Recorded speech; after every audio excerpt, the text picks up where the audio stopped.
Le nombre de cas confirmés de Covid-19 passe à 180 au Burkina Faso. Deux nouveaux foyers s'ajoutent à ceux déjà existants. De quelle localité s'agit-il? La réponse dans le point complet de la maladie qui vous sera faite dans quelques instants. Justement, c'est pour éviter de nouveaux foyers et la propagation du Covid-19 que le gouvernement a décidé de mettre les villes touchées en quarantaine. La mesure a pris effet ce matin à 5 heures et les forces de sécurité veillent à son application. Dans ce journal, nous ferons le constat à la sortie ouest et à la sortie est de Ouagadougou. Et cette mise en quarantaine intervient après la décision de fermeture de marchés dans certaines communes. À Ouagadougou, où 36 marchés sont concernés, les commerçants sont invités au strict respect de la mesure. Invite faite par le Conseil national de l'économie informelle du Burkina Faso que vous entendrez dans ce journal. Et pendant ce temps, c'est la prudence au niveau des services de l'administration publique burkinabé.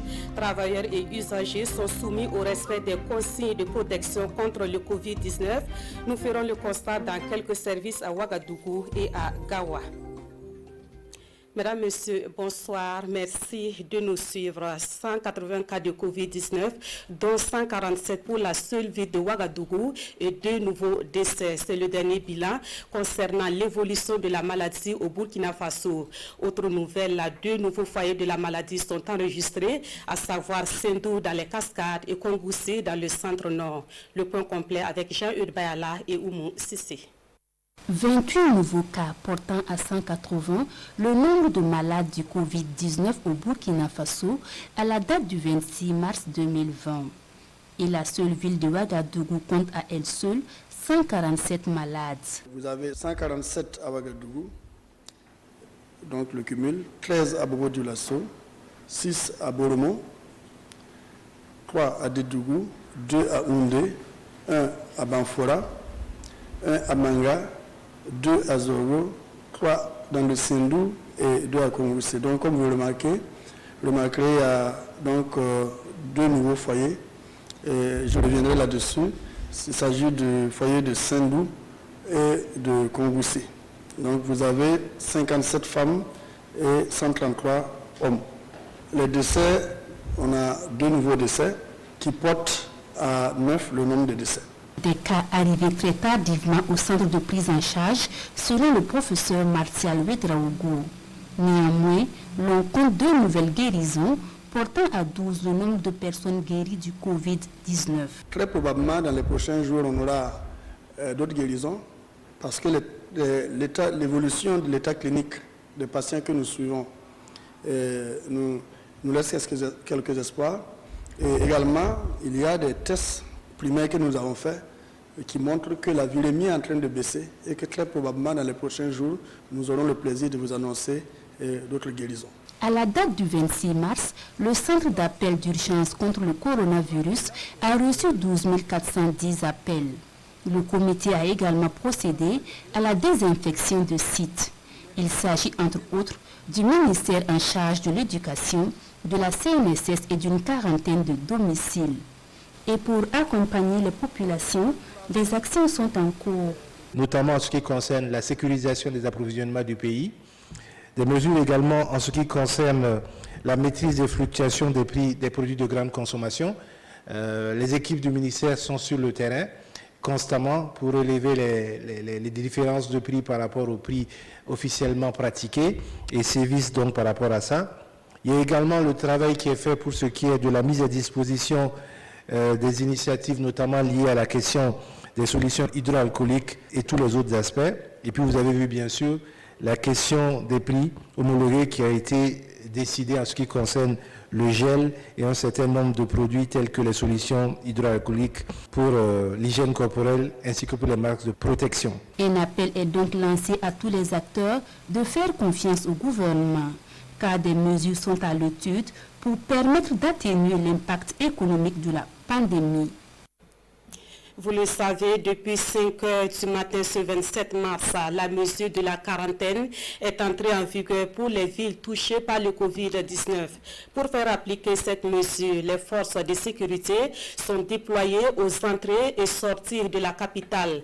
Des routes barrées et des usagers mécontents, c'est le premier constat que nous vous proposons à la sortie ouest de Ouagadougou. Rasmani Zundi et Dramandatia. Entre Ouagadougou et Tanguay d'Assouri, il y a cette barrière de police à ne pas franchir. Nous sommes sur la route nationale numéro 1 ce vendredi aux environs de 15 heures. Un dialogue de sourds entre le lieutenant Victor et des usagers désemparés. Ouaga est en quarantaine. On ne peut pas rentrer à Ouagadougou. On ne peut pas voir, on était déjà hors de mission, au-dessus du décret qui interdit. Non, ce n'est pas une question. Non, rejoignez votre point. Là, vous êtes du ministère de la Justice, connaissez le droit mieux que nous. Votre ordre de mission n'est pas au-dessus d'un décret. Ce n'est pas une question de sentiment, c'est une question de santé publique. Donc, nous allons faire appliquer la mesure. Ceux qui peuvent entrer à Ouagadougou sont ceux détenteurs d'un laissez-passer dûment signé par l'autorité, ceux qui sont chargés de la livraison des vivres et aussi ceux qui, pour certaines raisons particulières, pour des raisons de santé et tout, qui peuvent rentrer à Ouagadougou. Les autres sont contraints de faire demi-tour, ce qui fait des mécontents sur ce périmètre de police, encombré par des usagers en colère. Mais il y a un problème. De nos jours là, selon moi, mes convictions, je suis que l'État est en train de prendre la main pratiquement sur le pays. Voilà, d'autres pays, ils ont décrété, même les gens peuvent circuler, il n'y a pas de couvre-feu, ainsi de suite. Ça même, ça va carrément paralyser le pays. On l'a appris. Mais si, ici, Tanguay, ça fait partie de Ouagadougou, c'est la ville de Ouagadougou. Ça concerne la ville de Ouagadougou. Nous sommes dans Kadiro. On n'est pas allé à Koudougou à quelque part, nous sommes à Ouagadougou ici. Depuis nous, on ne refuse pas. Non, tout ce qu'ils sont en train de faire, c'est bien pour le pays. C'est bien pour notre sécurité. Mais trop, c'est trop. Trop, c'est trop. Maintenant, on dit de ne pas rentrer. On va passer pour aller à la maison. On n'a qu'à dormir en brousse. Interdiction formelle de sortir ou d'entrer à Ouagadougou, une capitale en quarantaine du fait du coronavirus. Qu'à cela ne tienne, ceux qui sont à 2 roues usent des stratégies pour rejoindre leur famille, foulant ainsi au pied ce décret censé briser la chaîne de contamination du Covid-19.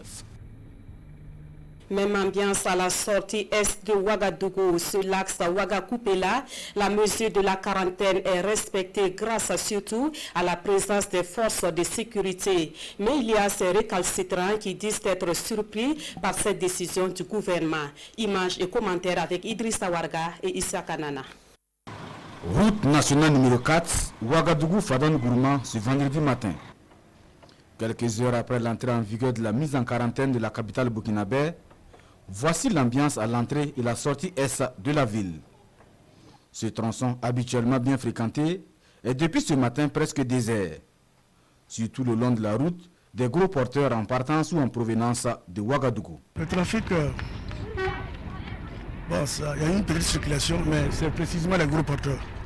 Voilà, les VP, les véhicules personnels et autres, les tricycles et autres, même les motos. Bon, c'est un peu lent. Et ceux qui parviennent à passer, les gendarmeries le font retourner. À quelques mètres de là, c'est la brigade de la prévention routière de la gendarmerie nationale qui est au contrôle. Véhicules personnels, tricycles, motocyclettes, bref, personne ne rentre ou ne sort de Ouagadougou. Depuis ce matin, les éléments sont là pour mettre en œuvre la mesure et la mise à quarantaine dans la ville de Ouagadougou. Bon, vous constatez que c'est pas facile. Des gens qui viennent, surtout ceux qui sont en moto, qui tentent en tout cas pour des raisons diverses de traverser. Tout comme cette équipe de miniers en partance pour Zorgo, le refus de franchir le territoire ouagalais est aussi valable pour Karim Kabouri, enseignant à Salogo dans le Ganzourgou, venu percevoir son salaire. J'ai quitté ce matin avec mon nutrition d'absence de 24 heures pour venir toucher et puis retourner. Pour accéder à Ouagadougou, On me dit que c'est pas possible. J'ai négocié. J'ai pu toucher. Je vais aller à Zourgo encore. On dit qu'il faut retourner à Ouara. Alors que je n'ai pas de logère, je ne connais pas quelqu'un à Ouara. C'est normal. Mais s'ils peuvent alléger un peu pour que les cas d'urgence, ceux qui sont dans des difficultés là, puissent passer. Puis par exemple, je reste à Ouara, au couvre-feu, on va me prendre.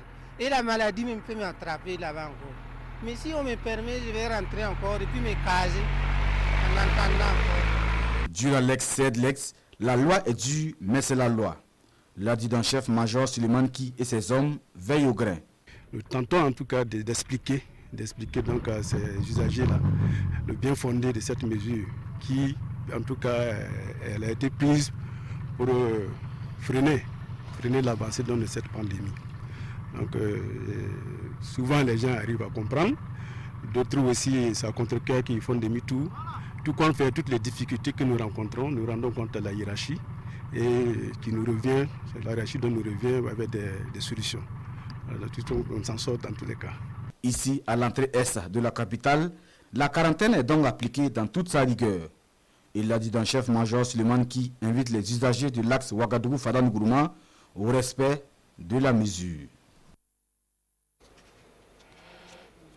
En bref, un communiqué de la gendarmerie nationale rappelle les Burkinabés que les villes qui comptent au moins un cas de Covid-19 sont mises en quarantaine depuis 5 heures ce matin, ayant constaté que malheureusement, certains individus ne respectent pas l'esprit de cette mesure.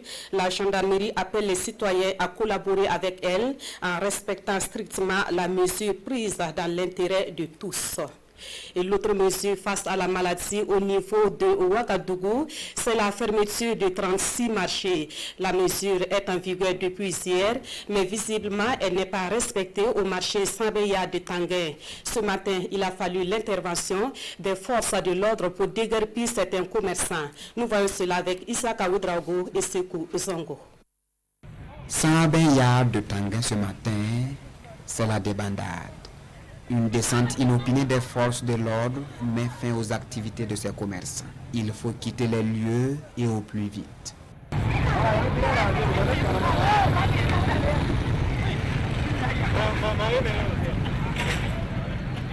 Les commerçants sont conscients de la menace du coronavirus, mais ils estiment que la mesure de fermeture des marchés les conduit à la faillite.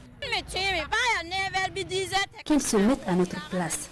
Si le marché se fermait à 9h ou 10h, ce serait bien. Sinon, comment faire face à la faim ou à une éventuelle maladie? C'est une question de santé, mais si on avait quelques jours dans la semaine pour vendre, on pourrait joindre les deux bouts.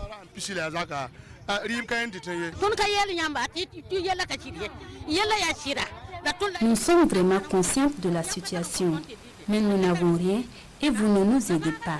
Même si la maladie ne nous tue pas, que faire quand nos enfants crieront famine? Pour ou contre, contrainte ou pas, cette mesure de fermeture des gros marchés Zeyar est en vigueur depuis le 26 mars. En attendant peut-être des mesures d'accompagnement, ces commerçants remballent leurs marchandises sous le regard des gendarmes. Les commerçants de ce marché sont certainement ciblés par ce message lancé par le Conseil national de l'économie informelle du Burkina Faso. La structure invite ses membres au strict respect de la mesure sur la fermeture des marchés. Elle va plus loin en invitant les conducteurs de taxi à se conformer aux consignes en vigueur. Le point de la conférence de presse avec Salifou Belem et Herman Nestor Toui. Deuxième jour de fermeture de certains marchés de la commune de Ouagadougou. Le Conseil national de l'économie informelle du Burkina Faso prend à témoin l'opinion nationale de sa volonté d'accompagner cette décision du gouvernement.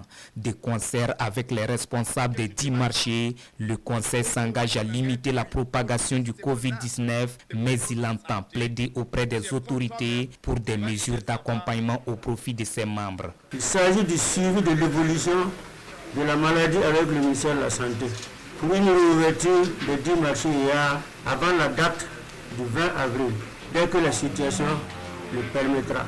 Dans un deuxième temps, le Conseil a obtenu auprès de la mairie de Ouagadougou une doléance pour les tenanciers des boutiques dans les marchés hier concernés par la mesure. Elle concerne l'allègement des loyers. Ça, c'est les boutiques construites par la mairie de Ouagadougou, du fait de l'exploitation dont les modalités seront bientôt communiquées à ses occupants. Le conseil entend accompagner les membres ayant contracté des prêts auprès des banques et institutions financières pour voir dans quelle mesure on peut alléger aussi ce genre de trucs. La fermeture de ces marchés affecte la vie des acteurs de l'économie informelle, mais les premiers responsables appellent à la discipline et au strict respect de la mesure afin de ne pas déporter le problème sur d'autres marchés. Nous, on sait, s'il y a des gens qui souffrent, c'est nous. Parce que nos membres, c'est des gens qui vivent de jour en jour. Qu'il y a des gens ce matin, s'ils ne rentrent pas en ville, son femme ne peut pas gagner popote. C'est un problème mondial. Et si tu suis le monde entier actuellement, tu sais que tout le monde a chaud, tout le monde a des problèmes. Il faut qu'on prie Dieu, il faut que chacun va savoir, c'est actuellement là, que chacun doit savoir, je dois faire quoi pour mon pays. C'est pas mon pays peut me faire quoi, mais je peux faire quoi pour mon pays. Nous, on demande nos gens, nos acteurs de l'économie informelle de respecter les mesures. Le Conseil invite les partenaires et les bonnes volontés à soutenir l'économie informelle qui occupe selon eux plus de 90% des actifs du pays. En guise de contribution, le Conseil remet ici 5 tonnes de vivres aux familles démunies des 36 marchés fermés. Dori, dans le Sahel, la décision de la fermeture des marchés a déjà eu un écho favorable. Au grand marché et au marché à bétail de cette ville, les mesures édictées par le gouvernement et la mairie de Dori semblent être bien respectées. Seule dérogation, une autorisation spéciale est donnée aux vendeuses de légumes pour écouler leurs produits. Constat avec Ibrahim Kagone et Pénitier Ignanou.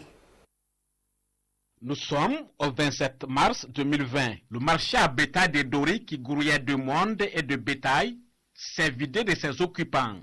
Covid-19 oblige, ce marché est fermé jusqu'à nouvel ordre. C'est le jour du marché là aujourd'hui, vendredi, à cause qu'ils ont communiqué que personne ne rentre au marché aujourd'hui. C'est pour cela que vous voyez tout est vide comme ça. Sinon, si c'était le jour, vous allez trouver tous les animaux et puis les gens. Les animaux qui sont toujours ici, ce sont les animaux qui étaient payés et le marché passé. Et les gens n'ont pas eu de camions pour les faire repartir. Donc ils les amènent au partirage et puis dans la nuit, ils les ramènent fermés. Au grand marché, seuls les commerçants de légumes sont autorisés à écouler leurs produits. L'accès au paiement de ces légumes est conditionné par des lavages des mains au savon. Nous-mêmes, on sait qu'on devrait fermer. Mais comme c'est les condiments qui se gâtent là, on a demandé de nous laisser, on va vendre aujourd'hui. Sinon, on laisse tout ça là. Je sais que la maladie là, ça vient aussi, mais nous aussi, on va tomber malade parce que c'est dans ça que nous, on mange. C'est essentiellement les produits périssables, comme vous l'aviez constaté. Il n'y a rien d'autre. Maintenant, les autres produits qu'on pouvait trouver au sein du marché, ces mêmes produits peuvent se retrouver également dans les boutiques en ville. Donc le marché est bien fermé, toutes les boutiques que vous voyez derrière moi sont hermétiquement fermées. C'est seulement l'allée que nous avions occupée. C'est l'allée que nous avons occupée, ce n'est pas le marché. On a quand même tenu une certaine distance entre les vendeuses et toutes les personnes qui accèdent à cette rue-là doivent nécessairement se laver les mains avant d'accéder. Donc déjà ça, ce sont quand même des précautions salutaires compte tenu vraiment de tout ce qu'on nous a dit quand même pour éviter cette maladie. À la date du 27 mars, la région du Sahel enregistre 0 cas de Covid-19. Selon les autorités, la sensibilisation et la conscientisation des populations sont de rigueur pour éviter l'entrée de cette maladie dans la région du Sahel. Comme vous venez de le suivre, dans les communes où il n'y a pas de cas confirmés de Covid-19, des initiatives sont développées pour éviter la survenue de la maladie. C'est le cas aussi à Kaya, où le maire est au front pour faire respecter les consignes de fermeture des débits de boissons. C'est une mission de contrôle à laquelle s'ajoute de la sensibilisation, puisque certains maquis secondaires reçoivent encore de nombreux clients. Amadou Ilboudo, Amadou Ouedraogo et Jacques Lamissa Tarpaga. Les maquis, les bars, les buvettes et cabarets doivent rester fermés au public. Le maire de Kaya descend dans la rue pour faire le constat. Les gros maquis sont pour la plupart totalement fermés. D'autres restent ouverts, mais pas au public, seulement pour ceux qui veulent emporter leur boisson. Un coup dur pour les gérants qui acceptent tout de même les consignes au nom de la santé publique. Nous voyons que la mesure, c'est bon, parce que tout c'est pour éviter de la contamination. On voit que nos employeurs s'ouvrent à l'heure. Parce qu'on voit que ça va prendre jusqu'au 20 avril. C'est très long. Mais comme c'est une prévention d'une maladie, on ne peut rien dire. De nombreuses buvettes grouillent encore de monde. Certains clients s'en vont à l'arrivée de la mission de contrôle. Le maire joue la carte de la sensibilisation, ponctuée par des mises en garde. Dans les cabarets, la bière de mille coule à flot dans un environnement parfois dénué de toute mesure d'hygiène. Là également, des consignes sont données et l'association des dolotières du San Matenga promet de faire le relais. Nous, on a déjà même communiqué. On a déjà donné des informations à nos dolotières de se retrouver mercredi. Là, on va passer tous les messages pour que tout le monde soit bien chez elle et dans son travail. Voilà, pour que le virus ne se propage pas. Au bout de la mission de contrôle et de sensibilisation qui a duré toute la journée, le maire Boukari Ouedraogo est confiant quant au respect total des mesures dans les jours à venir. On a dit que ce n'est pas ouvert au public. C'est-à-dire qu'ils pouvaient ouvrir et ne pas servir le public sur place, mais ils peuvent emporter. Mais la plupart des maquis sont hermétiquement fermés. Donc j'ai profité encourager les responsables de ces maquis-là pour leur bonne compréhension, pour leur implication aussi pour la gestion de la crise. Cette sortie du maire de Kaya sera suivie dans les heures qui viennent d'un arrêté communal fixant les modalités et les conditions concernant la fermeture des débits de boissons, mais aussi des marchés et yards de la commune de Kaya.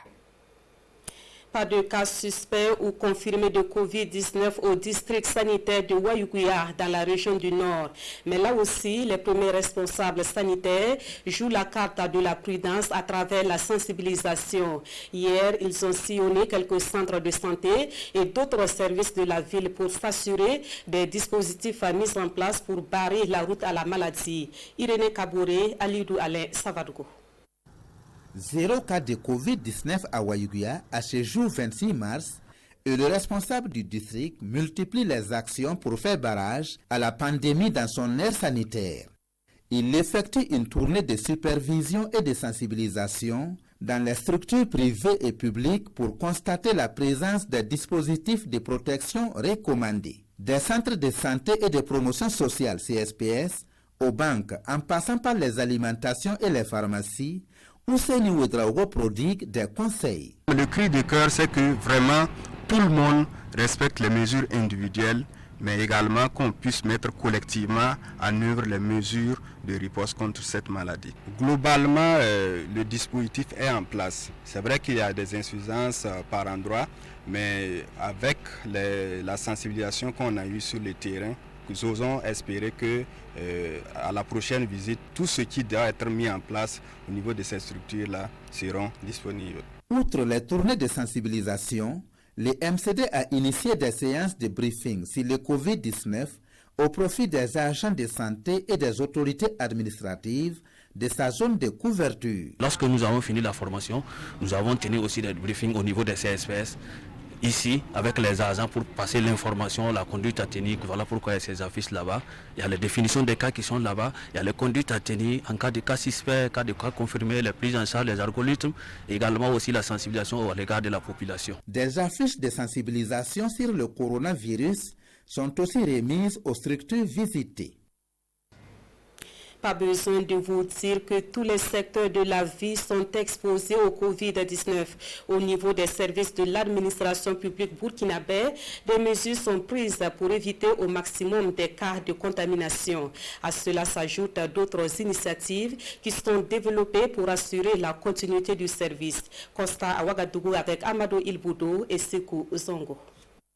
L'administration publique burkinabé à l'épreuve du coronavirus.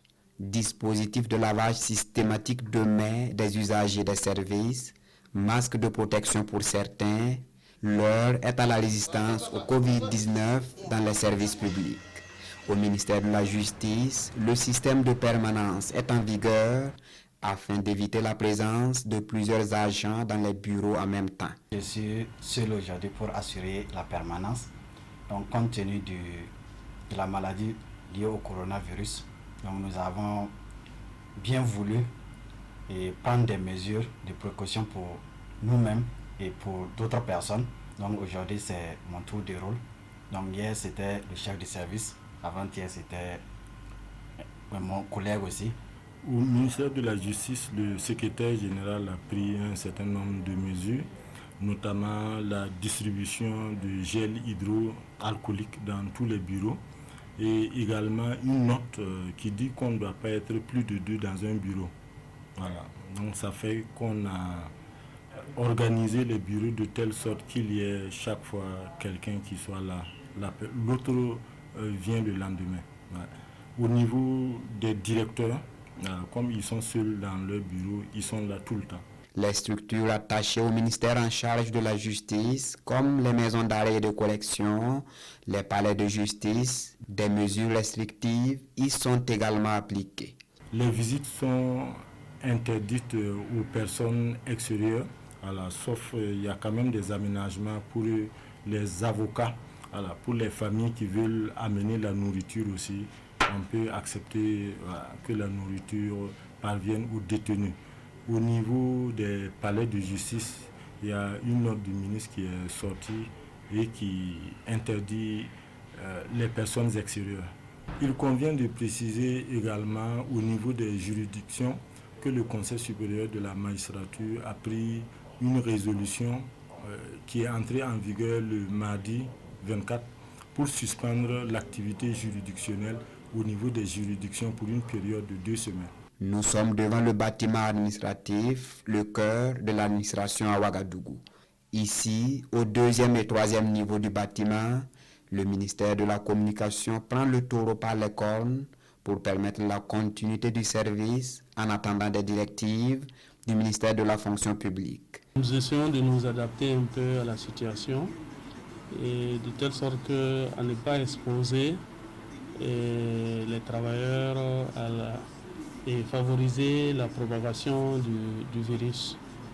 Et à ce niveau-là, le ministre a demandé à ce qu'on suspende, par exemple, les réunions hebdomadaires qu'on tenait chaque lundi matin à partir de 8 h, même des réunions restreintes, afin que, étant donné que nous sommes dans des salles un peu confinées, que nous ne favorisons pas la propagation du virus.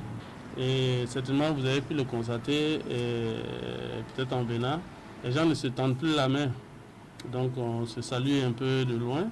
Et nous avons également demandé aux gens de rester à une distance respectable, au moins 1,50 m, pour que le virus ne puisse pas, si toutefois quelqu'un a le virus, qu'il ne puisse pas le transmettre à son voisin. Même constat ici au Trésor public. Les guichets sont ouverts, tous les agents portent des masques de protection et de nouvelles mesures sont en vigueur depuis l'entrée jusque dans le hall d'attente. Je crois que c'est appliqué. Moi, je viens d'un autre service où j'ai pu laver mes mains, etc. Ça va. Ça va. Vous voyez bien comment les chaises sont disposées. Je pense que quand même la distance d'1 mètre, 1 mètre, 1,5 mètres, au moins c'est respecté. Les gens commencent à comprendre petit à petit que en fait, le corona, ce n'est pas de la blague. Il faut respecter les dispositions.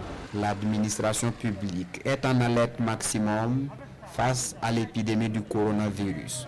Partout où nous sommes passés, les services se réorganisent et tentent de s'adapter pour assurer la continuité du travail tout en respectant les mesures de protection face à la maladie.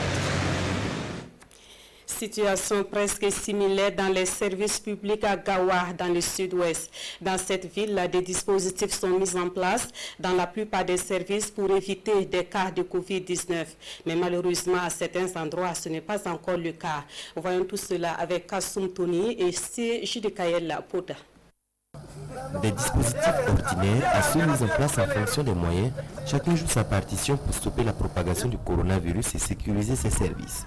À la RTB de Gawa, c'est un ensemble de savons, bidons d'eau de javel et quelques récipients d'eau qui fait office de dispositif.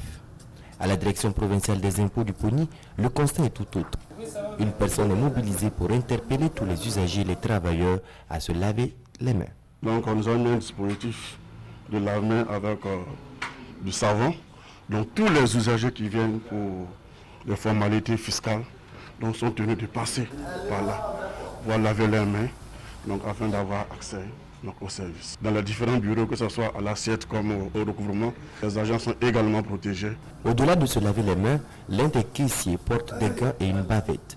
En contact direct avec le contribuable, il se protège pour constituer en lui-même une barrière au Covid-19. Étant à la caisse ici, on est en contact avec presque tous les contribuables qui viennent à la direction provinciale.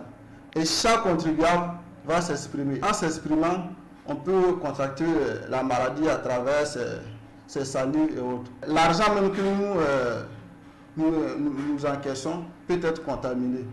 Donc, je vais acheter un lot de gants déposés. Autre lieu, autre réalité, l'hôtel administratif. Rien n'a signalé dans ce bâtiment qui abrite 6 directions régionales, sauf cette affiche. Aucun dispositif de lave-main. Les entrées et sorties se font comme si de rien n'était.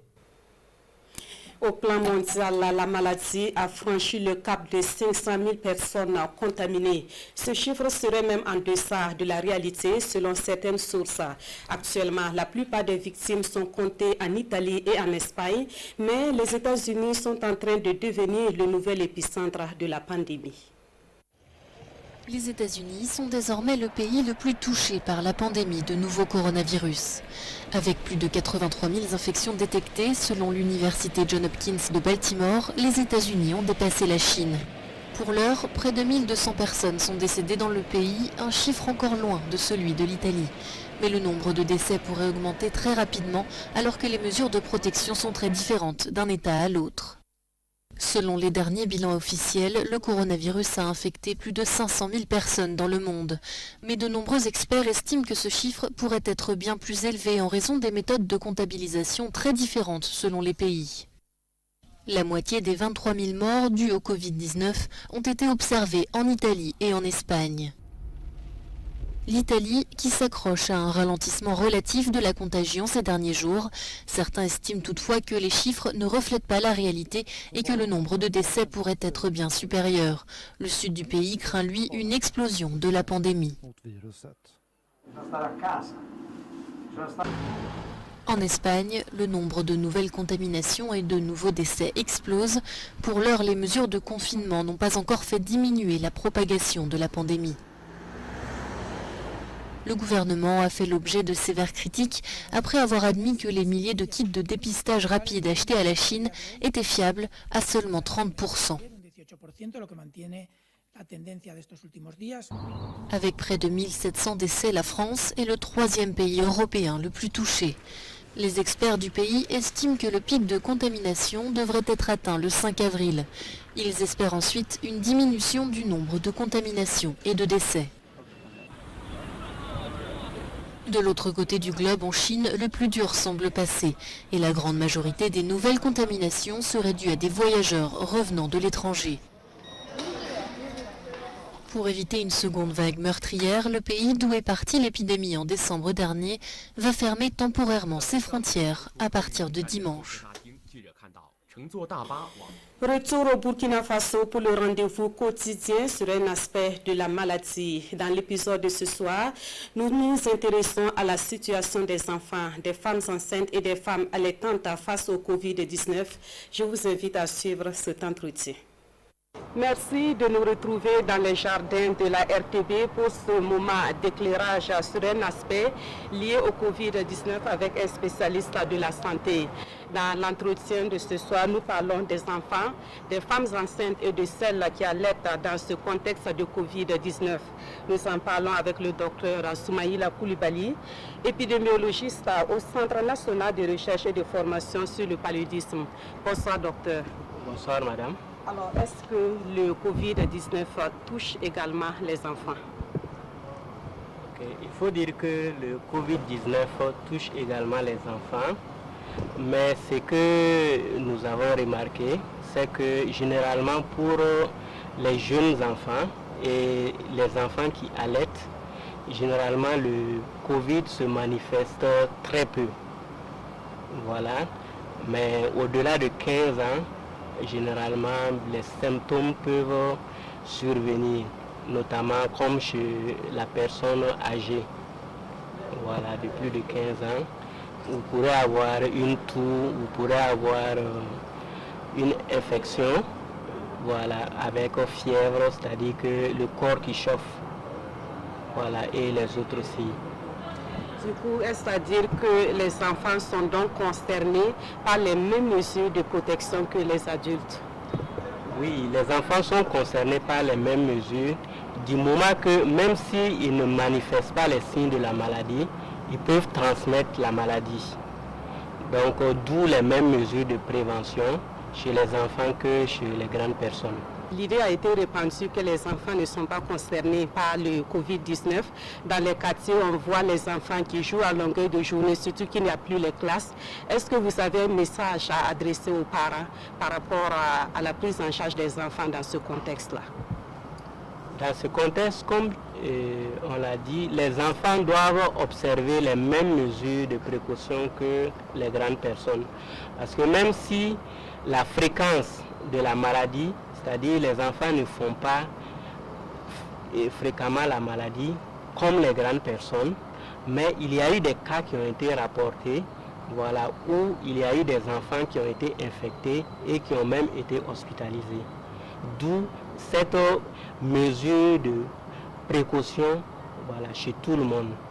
Donc il faudrait que tout le monde respecte les mesures que le ministère de la Santé, voilà, a édictées pour pouvoir se prémunir de la maladie. Il faut éviter de laisser sortir les enfants pour les jeter dans les quartiers parce qu'ils peuvent être en ce moment en contact avec beaucoup de personnes.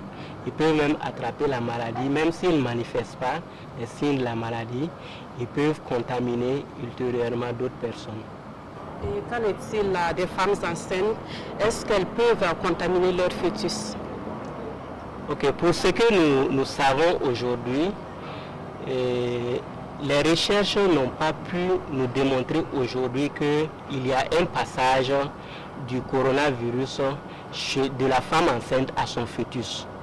Donc pour le moment, nous disons que les femmes enceintes ne transmettent pas le Covid à leur fœtus, du moment qu'on n'a pas une certitude. Il y a aussi les femmes qui allaitent. Quelles sont les précautions à prendre dans le sens de ne pas contaminer leur bébé au cas où elles seraient malades? Pour les femmes qui allaitent, il faut dire qu'il y a certaines mesures de précaution, voilà, qu'elles devraient prendre, notamment porter un masque avant d'allaiter l'enfant, parce que pour ce qui est des études qui ont été menées, voilà, aucune étude n'a montré qu'il y a le passage du virus dans le lait maternel. Donc les femmes peuvent allaiter normalement leur enfant. Et là, il s'agit des femmes bien portantes, si je peux dire, ou bien il s'agit des femmes déjà concernées par la maladie, touchées par la maladie, qui devraient justement porter le masque avant d'allaiter les enfants. Très bonne question. Pour les femmes qui sont déjà touchées par la maladie, voilà, c'est elles qui devraient porter, voilà, le masque afin d'éviter la transmission du virus à son enfant. Maintenant, pour une femme qui est bien portante, c'est les autres mesures de prévention, notamment le fait de se laver les mains, voilà, avant de prendre son enfant pour pouvoir l'allaiter. Merci beaucoup, Dr Koulibaly, et à très bientôt pour d'autres éléments d'éclairage sur le Covid-19. Merci à vous, chers téléspectateurs, d'avoir suivi cet entretien. Et merci d'avoir suivi ce journal qui s'achève. Soyez respectueux des mesures de protection contre le Covid-19 et merci de votre fidélité à la RTB.